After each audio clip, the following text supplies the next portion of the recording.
The front door flew open, and a shadowy figure covered in blood stormed into the house. The living room was nearly pitch black as Joshua Mayo ran across the room, down the hallway, into the bathroom. He flipped on the bathroom light and quickly stripped out of his bloody clothes, his winter coat, shirt, shoes, pants. He threw everything into a pile in the corner. He walked over to the sink, gripped the sides of it, and closed his eyes. Paused for a moment, breathed deeply, slowly, in and out. The past 30 minutes had happened at warp speed, and he needed a moment to slow his racing heart, calm the roiling chaos in his mind.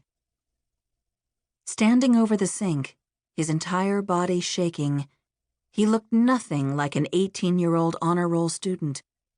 Deep shadows hollowed out his pale cheeks. His eyes were red and puffy from the crying he'd done earlier. His blonde hair was spiky in some places, matted to his skull in others. And then there was the blood. It was everywhere. Smudged all over his hands, streaked in his hair, splattered onto his face, vivid as war paint. He took a final deep breath and stepped away from the sink. It was time to bury his emotions and focus. His mom would be home in the next half hour, and there was so much to do before then.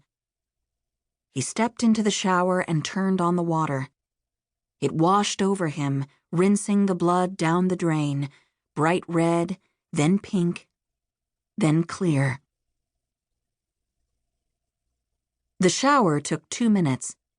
When he finished, he toweled himself dry and threw open the small door under the sink. He found a roll of garbage bags, tore one off, and put all his bloody clothes into the bag. After changing into a pair of sweatpants and a sweatshirt in his bedroom, he carried the bag out to the garage. In the corner of the garage, he scanned an assortment of items stored on a large shelving unit. Some of his mom's gardening tools, 3 half-inflated basketballs, a few cans of paint, and grabbed a red plastic gasoline can they used for fueling the lawnmower in the summer. He shook the can and heard some liquid slosh around inside. He set down the can and garbage bag and ran back into the house, rummaged around in a few drawers and cupboards until he found what he was looking for, a book of matches. He carried everything out to the small wooden deck on the backside of the house. Even though he wasn't wearing a coat, Joshua barely noticed the biting early February cold. All the deck furniture had been stored away for the winter, but the grill was still in the corner, a black protective cover draped over it. He pulled the cover off, lifted the lid, and dumped the contents of the garbage bag onto the grill, his coat, shirt, pants, shoes. He looked out from the deck at the small backyard, the tranquil farmland that stretched forever, the night sky above.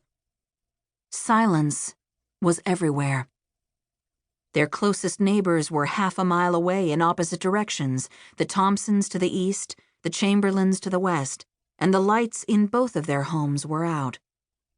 Far in the distance, 6 miles away, he could just barely see the outline of a few mid-rise buildings and houses in Cedar Rapids. Joshua picked up the can and poured gas over the clothes on the grill, emptying the can. The fumes made his eyes water. Once the clothes were soaked, he wadded up the garbage bag and placed it on top of everything.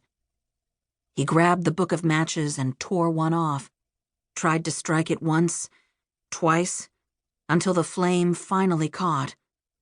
He threw the match onto the grill, and the clothes caught fire instantly.